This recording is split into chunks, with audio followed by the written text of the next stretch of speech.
इस दुनिया में एक ऐसा जंगल जो 400 एकड़ में फैला हुआ था, यानी कि इस जंगल में सारे पक्षी, सारे जीव और सारे प्राणी मिलकर रहते थे। न जाने इस जानवरों के साथ अब क्या होने वाला था। ऐसा माना जाता है कि जानवरों के लिए ये उनका घर था। न जाने इस जंगल को किसकी नजर लगती है, तो बाद में इस जंगल की कटाई, इस जंगल का विनाश होने वाला था। तो आइए देखते हैं। तो हरियाणा में फैला हुआ 400 एकड़ का जंगल, जिस पर 30 बुलडोजर चलाए जाते हैं जो कि जंगल की कटाई करने वाले थे। तो सारे गांव वाले मिलकर उनको समझाते हैं कि इस जंगल की तुम कटाई मत करो। इस जंगल में सारे जीव रहते हैं, पर तुम जंगल की कटाई करोगे तो ये जीव, पक्षी और प्राणी सब किधर जाएंगे। इनके लिए ये जंगल नहीं है, लेकिन ये उनका घर है, तो तुम उसकी कटाई मत करो।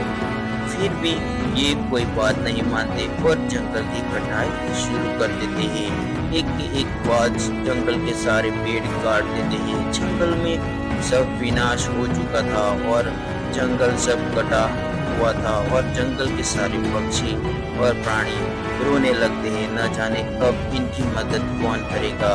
पर जंगल के अंदर से 400 एकड़ में फैला हुआ ये जंगल अब कट चुका था और जंगल के सारे प्राणी अब किधर भागेंगे। जंगल छोड़कर वो कहाँ जाएंगे, वो उनका दर्द कोई नहीं समझ सकता, क्योंकि इस प्राणियों का घर अब टूट चुका था।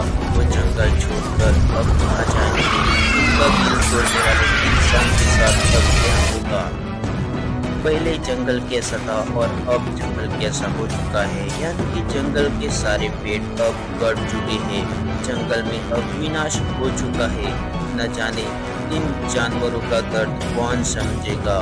अब वो बेघर हो चुके थे। मासूम जानवर थे और उनका घर टूटा हुआ था और उनका दर्द बहुत ही बड़ा था। तो प्यारे दोस्तों, ये कहानी मैंने आपको समझाने के लिए बनाई है। अगर वीडियो अच्छी लगी हो तो एक लाइक जरूर से करना। तो